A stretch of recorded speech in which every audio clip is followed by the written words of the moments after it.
السلام علیکم ناظرین، آج چاند رات ہے اور کل عید ہے 22 اپریل، اور آپ لوگوں کو عید کی خوشیاں بہت بہت مبارک ہوں۔ اس عید کی خوشیوں کو دوبالا کرنے کے لیے آج جو میں ویڈیو بنا رہی ہوں وہ تجنیس ہے، تجنیس طعام۔ اصل بات یہ ہے کہ بچوں کے امتحان ہونے والے ہیں، اور میں چاہتی ہوں کہ اردو کے معاملے میں اور فصاحت و بلاغت میں ان کی تیاری مکمل ہو۔ تو ویسے تو میں نے تمام ویڈیو اپلوڈ کر دی ہیں، کچھ چھوٹی موٹی رہ گئی ہیں، تو وہ بھی انشاءاللہ میری کوشش ہے کہ جلدی اپلوڈ کر دوں۔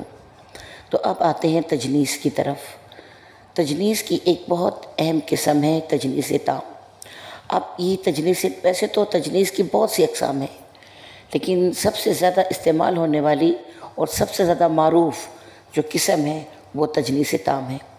اب تجنیس کیا ہے؟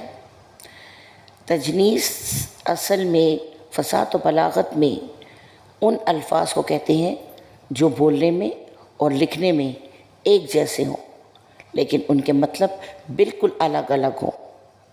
میں ایک دفعہ پھر تعریف دہرا دیتی ہوں کہ تجنیس فصاحت و بلاغت میں ان الفاظ کو کہتے ہیں جو لکھنے میں اور بولنے میں بالکل ایک جیسے ہوں، لیکن ان کے مطلب بالکل الگ الگ ہوں۔ جیسے پھولوں کی ڈالی، نظر ڈالی، جیسے میں نے، جیسے میں، شام اور شام، دیا اور دیا۔ تو اس طرح کی اور بھی مثالیں جو ہیں وہ اسکرین پر چل رہی ہیں تجنیس کی۔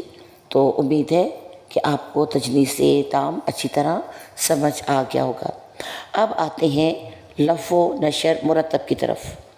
لفظ و نشر مرتب، جب ہم کسی چیز کا ذکر کریں اور اس کی مناسبت سے ہم کچھ اور چیزوں کا ذکر کریں تو اس کو لفظ و نشر مرتب کہتے ہیں۔ اب اس کی مثالیں کیا ہیں؟ اگر آپ باورچی خانے میں ہیں اور آپ باورچی خانے کا ذکر کر رہے ہیں تو ظاہر آپ کس کا ذکر کریں گے؟ آپ باورچی خانے میں ذکر کریں گے چولہے کا، دیگچی کا، چمچ کا، مسالوں کا۔ اسی طرح جب آپ باغ میں کھڑے ہوتے ہیں تو باغ میں آپ ذکر کریں گے پھولوں کا، گھاس کا، درختوں کا، پھلوں کا۔ تو لفظ و نشر مرتب جب ہم کسی چیز کا ذکر کریں اور اس کی مناسبت سے کچھ اور چیزوں کا ذکر کریں تو وہ لفظ و نشر مرتب ہوتا ہے۔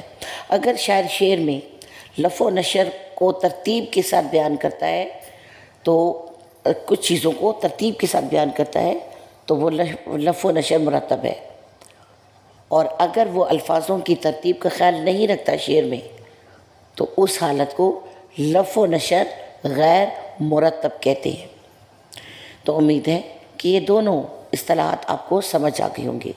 اب میں ایک اور بہت اہم موضوع کی طرف آپ کی توجہ دلانا چاہتی ہوں، اور وہ ہے خود کار علاج، سیلف میڈیکیشن۔ ہمارے معاشرے میں ایک بہت بری بیماری چل رہی ہے اور وہ ہے خود سے علاج کرنا۔ آپ جانتے ہیں کہ MBBS کرنا کتنا مشکل ہے، ہر کوئی MBBS نہیں کر سکتا، لیکن ہمارے معاشرے میں آپ دیکھیں ہر دوسرا تیسرا بندہ ڈاکٹر ہے۔ کیسے؟ کسی کو الٹیاں آ رہی ہیں، اس کو 7 اپ پلا دو، اس کو کہوا دے دو۔ کسی کے سر میں درد ہو رہا ہے، اس کو پیناڈول دے دو۔ کسی کو بخار ہو رہا ہے، اس کو پیناڈول کھلا دو۔ اور مشورہ دینے والے یہ نہیں جانتے کہ وہ مریض کو ہلاکت کی طرف دھکیل رہے ہیں۔ آپ یقین کریں، ہمارے ایک جاننے والے نے اپنے مریض کو اس وقت ٹھنڈا ٹھار پانی پلا دیا جب اس کو دل کا دورہ پڑ رہا تھا، اس کو انجائنا کا اٹیک ہونے والا تھا، اور اس ناقص العقل انسان نے اسے برف کا ٹھنڈا پانی پلا دیا، جس سے جو اس کی زندگی کچھ دیر اور بڑھ سکتی تھی، اس کی بے وقوفی اور نادانی کی وجہ سے اس کی زندگی ختم ہو گئی۔ اسی طرح ہمارے جاننے والے ہیں، ان کی بیٹی کو بہت تیز بخار تھا، اور وہ بار بار اپنی چھوٹی بیٹی سے یہ بات کر رہے تھے کہ اس کو لیمن دے دو، یہ لیمن چوس لے گی۔ جب ڈاکٹر سے دریافت کیا گیا کہ اس حالت میں ان کو لیمن دینا چاہیے تھا تو ڈاکٹر جو کہ MBBS تھا اس نے فوراً کہا کہ نہیں، اچھا ہوا کہ ان کو لیمن نہیں دیا گیا ورنہ ان کی حالت بگڑ سکتی تھی۔ تو اصل میں بیماری میں اضافے کا سبب یہ ہماری خود علاج ہے۔ تو میری آپ لوگوں سے درخواست ہے، طبیعت خراب ہو تو فوراً ڈاکٹر سے رجوع کرنا چاہیے۔ اول تو کوشش یہ کرنی چاہیے کہ آپ کے پاس بیالوجی کا علم ہونا چاہیے۔ مجھے بہت ہنسی آتی ہے جب میں لوگوں کے منہ سے یہ بات سنتی ہوں کہ اس کے معدے میں گرمی ہے، اس کا جو بخار ہے وہ شرارت کر کے چلا گیا ہے، اس لیے اس کے ہونٹوں پہ چھالے نکل رہے ہیں۔ اور مزے کی بات یہ ہے کہ وہ لوگ جو خود سے علاج کر رہے ہیں وہ دوسروں کو بیوقوف سمجھتے ہیں اور اپنے آپ کو بہت عقل مند سمجھتے ہیں۔ آپ جانتے ہیں کہ ایک دفعہ جان چلی جائے تو کبھی واپس نہیں آتی۔ جان سے زیادہ قیمتی چیز کوئی نہیں ہے۔ تو خدا کے لیے اپنے آپ کو اس حرکت سے باز رکھیں، اور آپ ڈاکٹر نہیں ہیں اور آپ کسی بھی مریض کے ساتھ اس کی جان کی بازی کو داؤ پہ مت لگائیں۔ تو ایک یہ بہت اہم موضوع تھا جس پر میں بات کرنا چاہ رہی تھی کہ مریض کو بھی چاہیے کہ وہ کسی کے ہاتھ کھلونا نہ بنے۔